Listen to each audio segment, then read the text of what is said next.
ఈ రోజు ఆఫ్టర్నూన్ 1:30కి మా కాల్ వచ్చింది, ఇలా చనిపోయారని కాళ్ళు మాకు తెలిసిన వాళ్ళు ఇట్లా గెలిచి మా చుట్టాలు చెప్పారు. మేము డైరెక్ట్ వచ్చినాం. మేము వచ్చే వరకు అందరూ స్టేషన్ దగ్గరకు వచ్చారు. ఎవరు వాళ్ళ మ్యారేజ్ అయినప్పటి నుంచి ఉంది.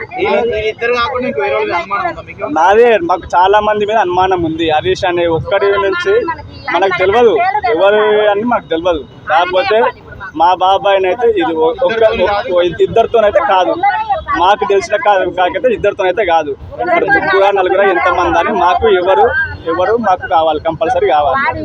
హరీష్ అని ఆమె ఒక్కని పేరు చెప్పింది. మరి హరీష్ ఎవరు? హరీష్ కావాలి. హరీష్ని పట్టుకుంటే మిగతా వాళ్ళు కూడా వస్తారు. ఎంతమంది వచ్చారు? 10 మందా, 20 మందా, 5 మందా, 10 మందా, ఒక్కరా ఇద్దరా? మాకైతే ఇన్ఫర్మేషన్ తెలియదు. మన దగ్గర మన స్టేషన్, మన ఎస్ఐ, మన కానిస్టేబుల్ చెప్పిన ప్రకారమే మేము, వాళ్ళు చెప్పిందే మేము అంతే. పిల్లలకు న్యాయం కావాలి, ఆయన పెట్టాలి. హరీష్ అనే వ్యక్తి ఎవరు? ఆయన ఇద్దరు అయితే ఆయన నుంచి కాదు, మా మరిది నలుగురు, వాళ్ళిద్దరు బామార్దులు, ఇద్దరు బామార్దారు, ఇద్దరు నలుగురిని కొట్టినోడు. ఇలా వాళ్ళిద్దరి నుంచి అయితే కాదు. న్యాయం చేయాలి సారు, నీ కాలు మొక్కుతా, నా కొడుకు ఇప్పుడు ఇట్లా చేస్తున్నా, నా మొగడు ఇట్లా చేసిండు, నాకు న్యాయం పంపుతలేదు, నేను ఎక్కడన్నా పోతున్నా, ఒక కొడుకు బిడ్డ ఉన్నారు, నీ పిల్లగా నీకు అటూరి అనే మాకు అన్నదమ్ములకు చెప్పి, మా యారాన్లకు చెప్పి నేను పోతా. నాకు ఇంతటి అయితే ఆడు బో పెడతలేడు, పట్ట పెడతలేడు, పుట్ట పెడతలేడు, నేను ఏ రేజమైనా భర్త వీళ్ళని నేను నేలనికే నాకు శాతం అయితే లేదు అని మాకు చెప్పి మమ్మల్ని తోలిచ్చి, మా ఇంటికాడ తోలిచ్చి, మాకు ఓ పెద్ద మంది ముందర తోలుకొచ్చి తోలిచ్చి, దానికి మాకు ఇనచెవులు మేము చేసుకుందాం కదా. ఇవాళ మేము అడగకపోదు, ఇవాళ మా మరిది ఎట్లా చచ్చిండో అది అట్లా చావాలి. అది అటు ఇటు తిరుగుతుంటే మేము అందరం ఇట్లా నెత్తి నాలకేసుకొని లోకం మీద మేము నెత్తి నాలకేసుకొని తిరగనీయకూడతారు. మీ కాలు మొక్కలు మీకు 10,000 చరణాలు. నెల నుంచి ఇంట్లో లేదన్నారు, నెల నుంచి ఇంట్లో లేదు. మరి ఇవాళ ఎందుకు వచ్చింది? నెల నుంచి ఇంట్లో లేదు, నెల నుంచి 2 months నుంచి ఇంట్లో లేదు. మొన్న వినాయక చవితి రోజు ఇంటికి వచ్చింది, మా బాబాయ్ రూమ్ కాడికి వచ్చింది. అంత ఎవరు తెలియదు, ఎవరు మాట్లాడారు ఏం మాట్లాడారు తెలియదు. మాకు ఇన్ఫర్మేషన్ ప్రకారం అయితే మొన్న వినాయక చవితి రోజు, మాకు తెలిసిన ప్రకారం అయితే మొన్న వినాయక చవితి రోజు రూమ్ కాడికి వచ్చింది. బాబు పుట్టిండు వచ్చిండు, నీ పెళ్ళాన్ని తోలుక రాలేదయ్యా అంటే, పిల్లలు ఆయన ఇన్నంచెవి లేకుండా బయటికి వెళ్ళిపోతే ఎందుకు ఆయన మీ అమ్మ రాలే అంటే, నాయన అమ్మ గొడవ పెట్టుకొని ఉన్నారు కానీ అమ్మ ఇళ్ళ పనిపోయింది, రా అంటే నాయన రా అంటే రాలేదని పిల్లగాడు ఒక్కటికి అది అన్నాడు. ఇంకా మీకు ఇష్టం లేదేమో, రాలేదేమో చూద్దాం కానీ అని ఇంకా మేము అనుకున్నాం. ఏడా ఇంట్లో మామూలుగా ఇంట్లోనే అనుకున్నదంటే ఆమె ఇళ్ళలో పని చేస్తా సారు, ఇళ్ళలో పని చేస్తా అంటే ఇళ్ళలో పని పోయింది. మేమైతే ఊళ్ళో ఉంటాం. హరీష్ అనేట మాకు ఈ రోజు మధ్యాహ్నం 1:30కి కాల్ వచ్చింది, చనిపోయారని మాకు వేరే వాళ్ళకి కాల్ వచ్చింది. మేము ఏం తెలుసుకోకుండా మేము బాడీ వేరే వాళ్ళు చూసి మాకు ఇన్ఫర్మేషన్ ఇచ్చారు. మా చుట్టాలు ఇక్కడ సైడే ఉంటారు, వేరే వాళ్ళు ఎవరో చూసి మాకు ఇన్ఫర్మేషన్ ఇచ్చారు. 1:30కి అట్లా మాకు కాల్ వచ్చింది. 1:30 కాల్ వస్తే మేము కలవకుర్తి నుంచి వచ్చినాం. 1:30 కాల్ వచ్చింది, కలవకుర్తి అదలో వచ్చినాం. మేము ఇక్కడికి వచ్చినాం అంతే. మాకు ఏ ఇన్ఫర్మేషన్ వాళ్ళు కానిస్టేబుల్ ఎంక్వైరీ చేసి ఎవరు ఎంక్వైరీ చేసారో, ఫస్ట్ నార్మల్గా ఎంక్వైరీ చేసినప్పుడు ఏమో నేను ఒక్కనే చంపినని చెప్పిందంట. తర్వాత ఇంకోసారి గట్టిగా ఎంక్వైరీ చేసినప్పుడు నేను హరీష్ అని ఎవరు అబ్బాయి పేరు చెప్పిందంట. ఇంకా చెప్పింది మొత్తం ఆమెనే, ఇంకా ఆమెనే మొత్తం. చనిపోయిన ఆయన మా తమ్ముడు అవుతాడు. మాకు 12:42కు ఫోన్ వచ్చింది, ఇట్లా మా అల్లుడు ఇక్కడే ఉంటాడు పెయింట్ కలిగా, ఆయన ఫోన్ చేసిండు, ఇట్లా మామని ఎవరు కొట్టినట్టు చనిపోయినంట కూర్చోని చెప్పిండు. నేను 1:15కి వచ్చినాను. వచ్చే వరకల్లా పడుకున్నాడు, చనిపోయాడు. కొంచెం దెబ్బల్లాగా కనపడ్డాయి. చాలా మంది బయట నిల్చొని ఉన్నారు, మా మద్దతు పక్కనే ఉన్నారు. అందుకనే వాళ్ళు ఫోన్ చేస్తే పోలీసులు వచ్చారు. వచ్చిన తర్వాత చూసుకొని బాడీని ఉస్మానియాకి పంపించేసారు.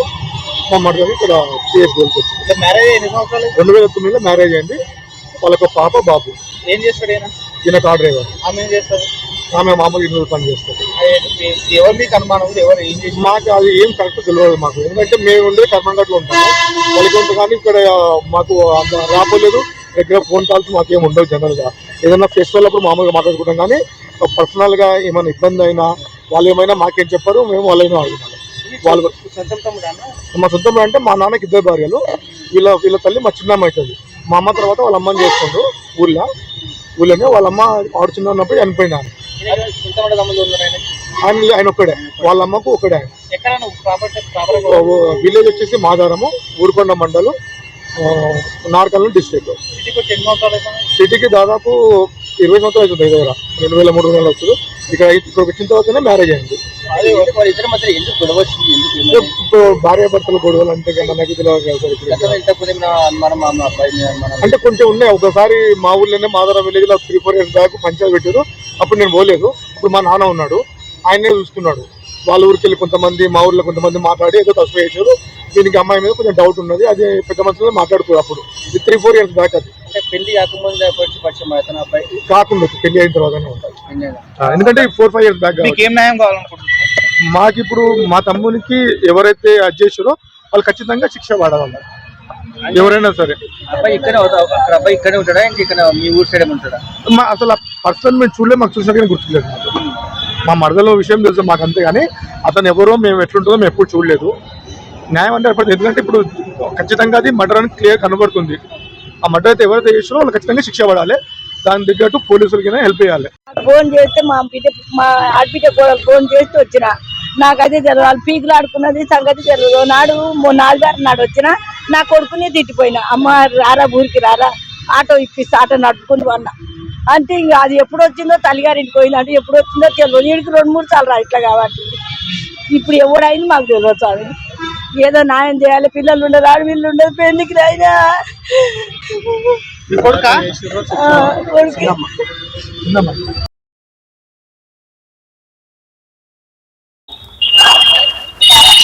శరత్ పోలీస్ స్టేషన్ పరిధిలో దారుణ ఘటన చోటు చేసుకుందని చెప్పొచ్చు. కోటరామ్ నగర్ రోడ్ నెంబర్ 6 లో తన భర్తని అతి కిరాతకంగా డంబులతో కొట్టి చంపిన ఘటన అయితే సరూర్ నగర్ పోలీస్ స్టేషన్ లో అయితే చోటు చేసుకుంది. ప్రస్తుతానికి పోలీస్ స్టేషన్ లో ఎవరైతే మృత్యుడు ఉన్నాడో అతని కుటుంబ సభ్యులు, తల్లి, అక్కలు అందరూ కూడా ఇక్కడ నినాదాలు చేస్తున్న పరిస్థితి కనిపిస్తుందని చెప్పొచ్చు. ఒకసారి ఇక్కడ మాకు న్యాయం కావాలి, ఎందుకంటే తన భార్య చిట్టి అతి కిరాతకంగా చంపడానికి కారణం ఏంటి, నిజంగానే అక్రమ సంబంధమా, ఎందుకంటే నేళ్లగా కూడా తను వేరొక వ్యక్తితో ఫోన్ లో మాట్లాడుతుంది అంటూ కూడా అనేక సార్లు తమ కొడుకు శేఖర్ చెప్పాడు అంటూ కూడా తల్లి వాపోతున్న పరిస్థితి. కాబట్టి నిజంగానే మరొకరి సహాయంతో తన భర్తని అతి కిరాతకంగా చంపింది అంటూ కూడా పోలీస్ స్టేషన్ లో అయితే తను చెప్తా వివాదం చెప్పొచ్చు. పోలీసులు కూడా తనని విచారిస్తున్న సమయంలో తను కొన్ని మాటలు కొన్ని విషయాలు అయితే చెప్పిందని చెప్పొచ్చు బ్రేకింగ్ గా. ఎందుకు అంటే తన భర్తని చంపానన్న ఇంకా కూడా బాధ, అంటే దాదాపుగా 15-16 ఏళ్ళు అవుతున్నప్పటికీ కూడా వాళ్ళ పిల్ల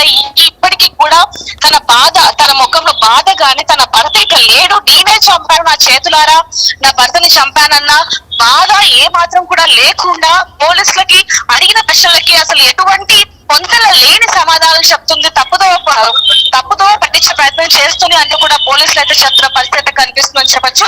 ఇప్పుడు మనతో పాటు శేఖర్ వాళ్ళ అక్క మనతో పాటు ఉన్నారు. ఒకసారి వారితో కూడా ఒకసారి మాట్లాడే ప్రయత్నం చేద్దాం. అమ్మ, శేఖర్ చనిపోయే విషయం ఎప్పుడు తెలిసింది మీకు? 1:30కి వేస్తున్నాడు. 1:30కి. అయితే అసలు ఎవరు చెప్పారమ్మా మీకు? ఎవరు పక్కన మనిషి చెప్పింది, మా వాళ్ళే. హెచ్టీకి వాళ్ళిద్దరికి పెళ్ళి ఎన్ని సంవత్సరాలు అవుతుంది? 12 అవుతుంది. 12 ఏళ్ళు చదువుతుందా? 12 అవుతుంది. మరి ఇంకా ఎన్ని ఏళ్ళు అయింది? 5 ఏళ్ళు. వాళ్ళిద్దరి మధ్య మన గొడవలు అవుతూ అయినా మంచిగా వచ్చేది, మంచిగా పోయేది. చిన్న చిన్న గొడవలు ఏమైందో ఏం కథనో దానికే గుర్తు, దాని కడుపు కదా దానికే తెలుసు, మాకు తెలియదు. చుట్టి ఎలాంటి పరిస్థితులు మేము వచ్చేది ఇప్పుడే వస్తున్నాం. వచ్చినప్పటికీ పోలీస్ స్టేషన్ లోనే చిట్టి ఉంది. పోస్ట్ మార్టం అయితే అక్కడ జరుగుతుంది. పోస్ట్ మాస్ కాడ ఆయన అక్కడేసారు. మేము ఊరికి వెళ్ళేటోరికి ఈయన ముఖము మేము చూడలేదు, ఆయన ముఖము మేము చూడలేదు. ఈడ నిలబడ్డాం గంటనే. చివరిసారిగా చిట్టి ఎప్పుడు చూసారు? 5 నెలలు స్టార్ట్ 5-6 నెలలు బాగుండేదా? బాగానే ఉండేది.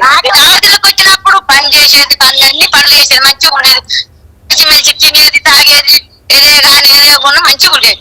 అమ్మ, ఇప్పుడు మంచిగా ఉండేదని చెప్తున్నారు కదా చిట్టి, మరి తను హత్య చేసి ఉండొచ్చు అంటే మరి ఎవరు చేసింది? తనే చేసింది.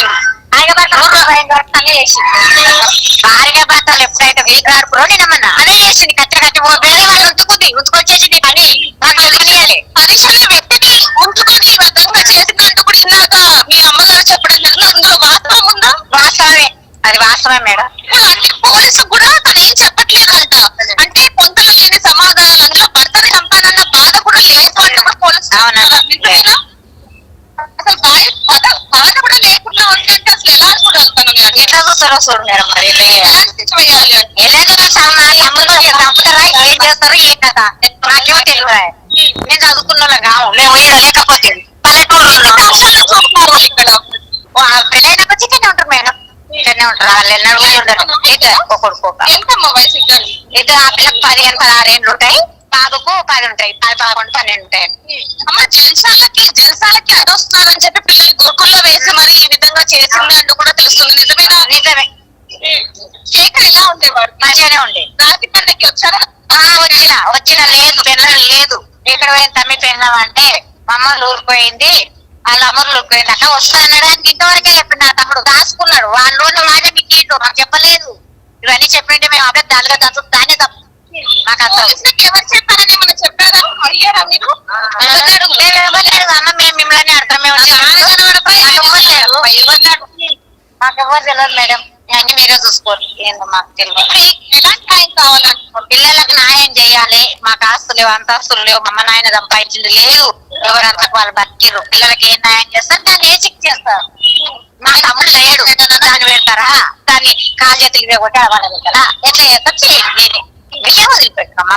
సో చూడొచ్చు వాళ్ళ అక్క శేఖర్ వాళ్ళ అక్కలు చెప్తున్న పరిస్థితి కూడా ఒకటే. ఎలాగైనా సరే మాకు న్యాయం చేయాలి అంటూ కూడా వాళ్ళు చెప్తున్న పరిస్థితి అని చెప్పొచ్చు. కానీ శేఖర్ కి ఎంత ఇష్టమైన తల్లి మనతో పడ్డారు. ఒక్కసారి తల్లితో మాట్లాడదాం. అమ్మ ఎప్పుడు మాట్లాడారు చివరిగా శేఖర్ తో మీరు? ఎప్పుడు నేను ఆదివారం నాడు వచ్చినామా, ఆదివారం నాడు వస్తే ఇల్లు ఊడ్చుకున్నాడు. ఏంద్రా ఇట్లా చేస్తారు నీ పిల్లలు ఎక్కడ అని నేను అన్నా. మొన్న మా మనవని దావతాయింది రాలేదు. అది పిల్లలు మొగడే వచ్చిండు. పిల్లల్ని అడిగి నేను తాను సరినారు కట్ట కింద ఉంటా. నేను పోతే పోయిండే దొరకరాకు అన్నాడు. నేనేం దొరకొత్తరా మీ ఇద్దరు ఆల్మోడేమో అనుకున్నాడు అని అన్న. అది 20 రోజులు నా తల్లిగారి ఇక్కడ ఏం కొనుక్కున్నదో నా కొడుకు తప్పిందమ్మా. ఇంతే ఏం లేదు. అమ్మ మిమ్మల్ని కూడా ఇబ్బంది పెట్టలేము కాబట్టి మీకు ఎలా న్యాయం కావాలో అది నాకు పిల్లలు కావాలి. పిల్లలతో నాయన దావని చంపినోడు రావాలి. నా దావని నిజంగానే వేరే అక్రమ లేదు. దాని గురించి మీ కోడలు వయసు ఎంత ఉంటది? 30 చదువులో అనోయ ఏం కాదు. మేము ఎందుకు వచ్చేది బిడ్డ, మేము రాకనే పోయి. ఎప్పుడైనా మీరు వచ్చినప్పుడు మీతో ఎలా ఉండేది? బాగా చూసుకునే మాట్లాడకనే పోయేది. మేము ఎందుకు వచ్చాను? నేను మా అక్క బిడ్డ దాని ఉంటే నేను ఎవరు రాలేనా. ఇలా ఫోన్ చేస్తేనే వచ్చి 1 గంటకు ఫోన్ చేసారు. వచ్చినా 7 రోజులు అడవండి నకాలు పట్టుకొని ఏడుతున్నది. సో చూడొచ్చు ప్రస్తుతానికి అయితే సరూర్ నగర్ పోలీస్ స్టేషన్ దగ్గర అయితే వాళ్ళు పోలీసులతో మాట్లాడడానికి అయితే ప్రయత్నిస్తున్నారని చెప్పొచ్చు. ముఖ్యంగా చిట్టితో మాట్లాడేందుకు ప్రయత్నిస్తున్నప్పటికీ కూడా పోలీసులు మాత్రం లోపలికి పంపించని పరిస్థితి కనిపిస్తుందని చెప్పొచ్చు. పోలీస్ స్టేషన్ ఎదుట ఖచ్చితంగా ఎవరైతే మరొక వ్యక్తి సహాయం తీసుకుందో హరీష్ అనే వ్యక్తి అంటూ మరి పోలీసు విచారణలో కూడా చిట్టి ఒక్కొక్కసారి ఒక్కొక్క పేరుని చెప్తుంది అంటూ కూడా పోలీసులు చెప్తున్న పరిస్థితి చెప్పొచ్చు. ఒకసారి చిట్టి, ఒకసారి హరీష్ అని, మరొకసారి మరొక వ్యక్తి అంటూ కూడా పోలీసులు అడిగిన వివరాలకు పొందల లేని సమాధానాలు చెప్తుంది అంటూ కూడా పోలీసులు చెప్తున్న పరిస్థితి కనిపిస్తుంది. ప్రస్తుతానికైతే హరీష్ అనే వ్యక్తిని ఇప్పుడు తీసుకురావడానికి పోలీసులు వెళ్లే ప్రయత్నం చేస్తున్నప్పటికీ కొన్ని ఇష్యూస్ వల్ల రేపు పొద్దున 10 గంటల కల్లా హరీష్ ని పోలీస్ స్టేషన్ కి తీసుకొచ్చి విచారిస్తామంటూ కూడా అంతలోపు మరిన్ని వివరాలు కూడా తెలుసుకుంటామంటూ కూడా పోలీసులు చెప్తున్న పరిస్థితి కనిపిస్తుందని చెప్పొచ్చు. ఏదైనప్పటికీ కొడుకుని కోల్పోయిన పరిస్థితుల్లో తల్లి విలువలాడుతున్న పరిస్థితి అయితే కనిపిస్తుందని చెప్పొచ్చు. ఎందుకంటే 40 ఏళ్ళు నిండిన తమ కొడుకు పిల్లలతో సంతోషంగా సిటీలో బ్రతుకుతున్నాడు. డ్రైవర్ గా ఉద్యోగం చేసుకుంటూ తనకు వచ్చిన దాంట్లో కుటుంబాన్ని వెల్లదీస్తున్నాడు అంటూ కూడా అనుకున్న తల్లికి నిరాశ మిగిలిందని చెప్పొచ్చు. ఏదైనప్పటికీ మరి శేఖర్ ని ఎందుకు చంపింది నిజంగానే అక్రమ సంబంధం కారణమా అంటే ప్రియుడితో తను కలిసి ఉండడానికి భర్త అడ్డుగా ఉన్నాడని చెప్పి ఆ ఒక్క కారణంగానే చంపిందా, లేకపోతే ఏ ఇతర కారణాలు ఏమన్నా ఉన్నాయా అనే విషయాలు కూడా పోలీసులు విచారిస్తున్నారని చెప్పొచ్చు. మరీ వార్తల కోసం చూస్తూనే ఉండండి బిగ్ టీవీ.